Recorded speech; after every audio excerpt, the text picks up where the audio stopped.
Hey there, Kenneth French of Vast Voice, telling business secrets to entrepreneurs. We're very, very happy you stopped by. Either you're going to watch this or listen to this because you want to take your business to the next level. You're probably an entrepreneur who's either just starting out or you've been around for quite a while and you want to take your business to the next level. You're probably a real estate investor, maybe even a real estate agent, maybe a professional or of some sort, professional advisor of some sort. And well, you are stopping by because you need some valuable advice from one of the top industry leaders there is. Anyway, thank you very much. Once again, Kenneth French, Vast Voice, telling business secrets to entrepreneurs. Really glad you stopped by. Hey guys, you want to get rich? One way of getting rich is looking to buy a franchise. Who are we hanging out with? Lance Hood. Dude knows how to buy franchises and how to help you get rich potentially buying a franchise. What's going on, Lance? Hey, Kenner, thank you for having me. Well, I would say that there are some people that do very, very well, and there's some people that do average, and there's some people that do poor. It's like everywhere you've ever worked, there's the top performers, the middle, and the bottom. So maybe the best way to do it is to start with a good brand and then make sure that it works with you as a person, because otherwise it's going to be a drag. I totally get it. I'm excited about this one mainly because I think there's a lot of people who could be, increasing their net worth by buying into a franchise and just don't even know, or they don't know how to do it. They don't know who to call. And I think that obviously you're a good resource. So I'm going to ask you some questions right off the bat because I'll always forget, how does someone get a hold of you if they're interested in getting into a franchise or using you and your services? Sure. Well, my website is ARC Franchising.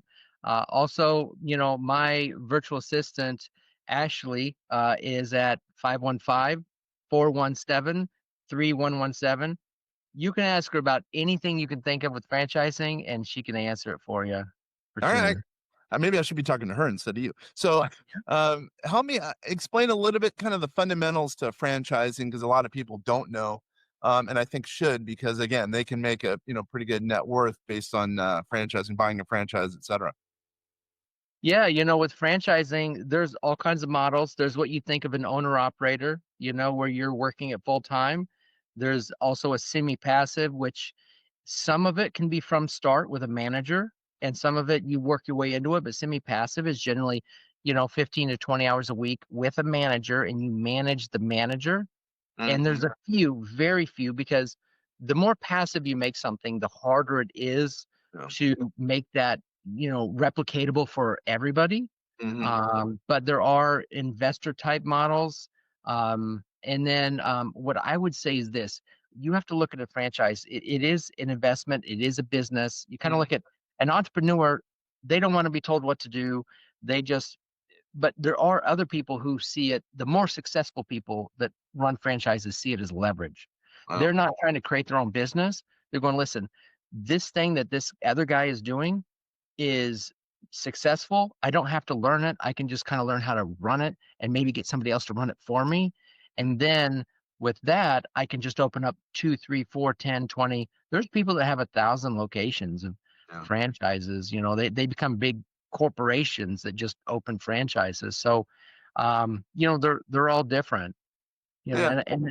Which makes sense. I mean, obviously, it totally makes sense. So what are some by the way, my name's Kenneth French, Vast Voice, telling business secrets to entrepreneurs. We're lucky enough to get Interview Valet's hot business podcast, one of them.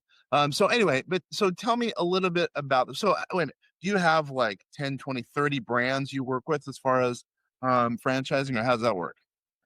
It's always changing, because you find some brands are better than you thought and some are not as good as you dig in and work with them, because there's a lot of components to it. Because when you have a brand, you have what the brand has done itself corporately. You have what other franchisees have done and produced. But then it's really, it really changes, because every individual is going to have a different response, to the brand. And I look for people to have a consistency, meaning that they're vetting people strong enough to where the people that make it through are more successful. But when you put a location in your city with your specific customers, and your marketing and your staff, you're going to have a different result. And in fact, if you have 3 locations in your area, all 3 will have slightly different financials. They're just not going to produce exactly the same. And so it's really, the operator is key. And I kind of look at it like this, like a race car scenario. The franchise is the car. It doesn't do anything. It just sits there. You're Mm-hmm. the driver, and it's how you drive that car. The franchise is telling you how to drive it, but you have to do the driving. And then you're telling me what you want to accomplish. I'm saying, well, for your resources, the scenario, I think this is going to be the best car for you.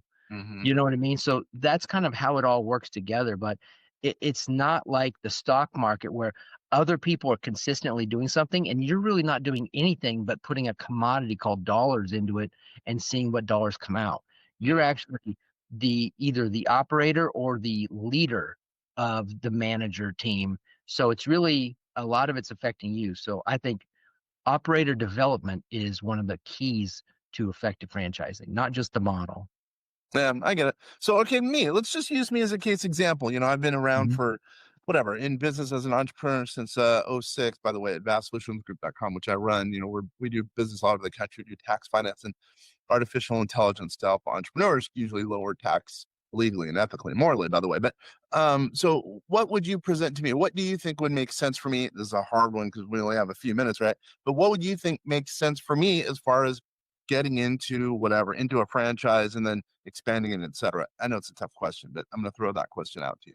Sure. Well, I would say that we're going to collapse 60 minutes down into like 30 seconds, because I don't know your finances, I don't know your goals, what you're trying to accomplish and everything and your background beyond this. Yeah, but let's say I'm I trying would to just good say, question. Let's say I'm trying to leverage my clients. Who knows? Mhm. Entrepreneurs all over the country. Usually, our clients are people who are listening and watching this are well heeled. They have pretty good net worth. Real estate investors.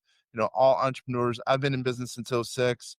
Ivy League grad. Been around. I've written 4 books. Let's say I have some dough. I want to buy into a franchise. I want to leverage what I have as far as all my contacts in the business world, and they're, pretty well-heeled people. All right, go for it. Myself, I would think that maybe in the industry where they sell businesses, Mhm. because it would complement kind of what you're doing. You would have your existing expertise, would have some good understanding. And with a lot of those, you don't have to be the person doing it. You can, just like a real estate company, you can have agents underneath you that help people and you would oversee it. I like Um, that. Well, so because I guess throw out some good some brands that you have that might kind of complement, or I might be able to leverage some of my existing, what you've just heard.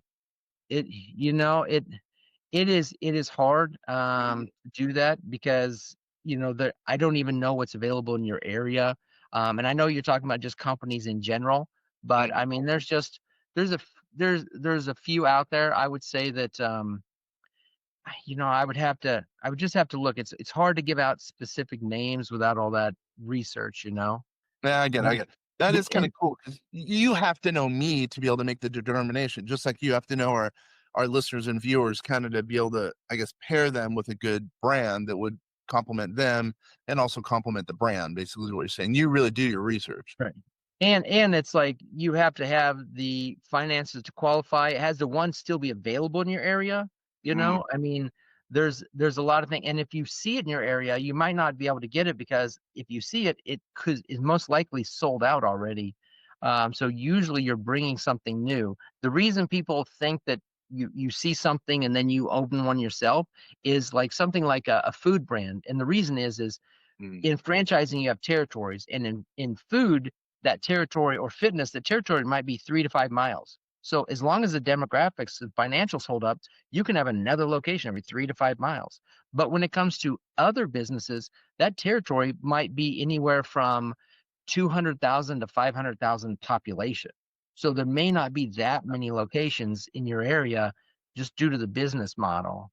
Well, I got you. And you also deal with kind of how much of physical brands per se, maybe even brick and mortar, I would assume, versus kind of otherwise. Like we are virtual. We've been virtual since '06, since I came on board at vastsolutionsgroup.com.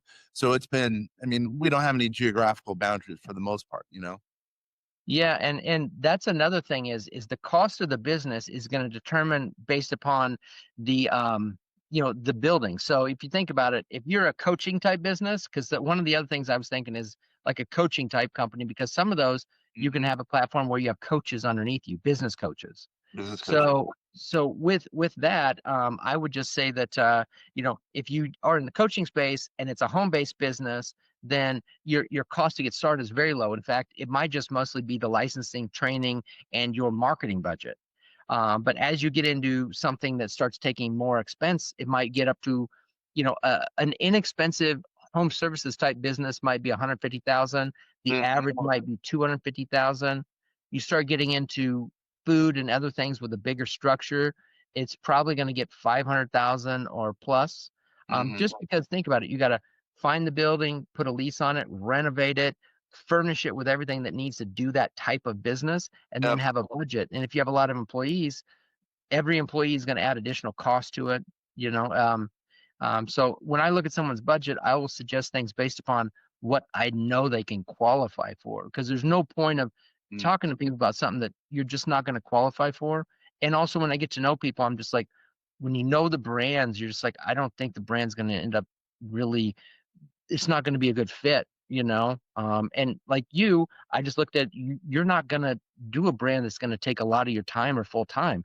So when I'm thinking about that, I'm like, well, I can't really show Kenner something that isn't going to be something that's more semi-passive or an investment model. So Got it. that's why, everything's going to work for your lifestyle.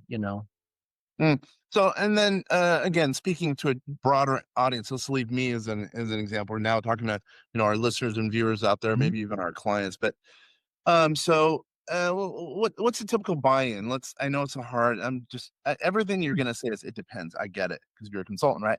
But what would you say is a kind of typical buy-in, or maybe as far as maybe a net worth for someone that need to be able to have to get into franchising? Sure. Well, if I'll just look at it as four kind of buy-in levels. You have the 150,000 and or under, which is your smaller businesses or consultant type things. 250,000, 300. These are more heavy buildings. You might have an HVAC company or something like that. And then you get up into the 500,000s, the 800,000s. This is like small food, QSR type stuff. And then it goes up beyond there, and usually you're thinking 10 to 20% down with a loan. So, usually if it's smaller and you have good credit, 10% might work for you. Otherwise, it's typical to think that it would be 20. So that just means 10 or 20,000 per 100,000. Yeah, and you have connections to getting financing for people who are looking to get in the franchise world, correct? Yeah, and I would tell you that people think they'll just go to their local bank, like the one to get their mortgage from, and it just doesn't work that way. You have these you need a commercial bank, especially that's used to franchising, because there's a couple things. Most franchising is going to be a startup, which is not what most banks have in their portfolio they're trying to lend to. And then also, you have to understand, the lender has to really understand the FDD, and because franchising is a regulated industry, and so it's better to go with a group of lenders that package your loan up for you and might send it out to 100 different banks that want specifically franchise loans. You have much better approval rating than going into a single bank and then 3 months later finding out it doesn't work and having to start from scratch. Yeah, and again, that's where you add value in your engagements. I would assume is because how to navigate those waters of the financing. I would think. Yep, and depending on how much the loan is, I send them to different people, and some people do a lot of loans, but they're very picky. So if the bank just for some reason doesn't want to do your loan, they're not going to fish it around and help you with a second lender. So and Yeah. other ones will do it till they get you a loan. Oh, yeah. Yeah, and franchising I think makes a lot of sense. If someone could, buy an established brand, I'll pretend McDonald's as an example. Everyone kind of knows the McDonald's name, and if you could buy an established brand, buy into the idea of a McDonald's, then who knows? You could get one, two, sorry about that, 1, 2, 3, 4, et cetera. Get a whole bunch of them, and then you're really good to go. It really would increase your net worth. Yeah, as long as you can effectively manage them, then absolutely. So I think that franchising is a dream business for the right people, but not everybody's made to own a franchise. Not everybody's made to own a business. And I would just say that when you get to know people, you can advise them. For some people, it might be, hey, maybe you should just put your money in gold and silver. Mhm. It just depends on your commitment to personal growth and leadership, and stuff. And if you're like, well, I want them to get started, but then I want to do my own thing. Well, then maybe we should look at a business opportunity where you don't have those restrictions. Yeah. So Yeah. there's the ways to work with people. You just work with what their goals are. Yeah. I totally get it. So then what's an engagement look like with you? Well, my help is always free. The reason is that with the franchise companies, they have already set aside what they're going to, how they're going to compensate their own internal team. But if I find somebody, then they just compensate me instead. So it doesn't cost the client anything. They don't save any money trying to talk with the franchise company. They don't. It doesn't cost them any more to work with me. In fact, we look for the discounts. I also part of what I do is also sell my client to the franchise brand because they are looking for top operators. And if I bring them someone who's not financially qualified, who's not business owner material, who isn't, really excited about their company, they get pretty annoyed because the reason they want to work with me is they're like, listen, Lance has already showed this person a lot of options. They have really checked us out. They're qualified and they want to talk with us. That's the whole reason. And then, and then I stay in it to keep communication going because you'd be surprised how communication can fall off and then things just sit out there. And so I come in and make sure that everybody's on the same page and sort things out. I understand. So, okay, here's a really tough question. I guess all my Mhm. questions are kind of tough. So as a general rule, what type of, rates of return theoretically am I looking at? And I know that's a hard Mhm. question, but I'm just thinking, we have some clients who are pretty well heeled and they might want to buy a brand, a franchise, Mhm. and they have some money. They might be thinking, well, what's in it for me? What kind of rate of return am I going to get? Again, I know it's a hard question. Mhm. Just in general, Sure. what are your kind of Sure. thoughts? You know, it in the what do you say? Infrastructure heavy businesses may be more passive, but the cost of that infrastructure isn't going to give you as much of a return for dollar put in because you have such an expensive infrastructure. Anything that's super cheap is going to require more of your time and sales, which means you're making more money. But I would say if you put all the brands in, 20% of companies will list an item 19, which is a financial disclosure. So the only way you find out what you're going to make is two places. If it's listed in the franchise's financial disclosure, or a franchisees tell you what they make. Franchisees don't have any restrictions. Every franchisee can tell you what they make. So those are the two places. So when you read the item 19s of the franchise disclosure document, 20% of them will have an income claim. The other ones don't want the responsibility of having an income claim. They will just point you to the franchisees. Mm, If you look at what is in the average income claim, I would say if I looked at everything from a slushy shop on the side of the road that's like a shed, all the way up to like, a high performing huge business, I would say just in general, not talking any companies or anything like that, you probably see returns of 50 to 120 is normal. You can see some that their item 19s will show two, three, four, five, six, $700,000 for a location. But mm-hmm, for the average person, they might get um, a brand that is showing on average 150, and then they might buy 3-pack, and so three times 150. So depending on people's goals, as long as it's a semi-passive brand, I mean, if you're like, I have to hit this number, we're like, well, you're looking at the numbers I'm looking at. You might need 4 locations.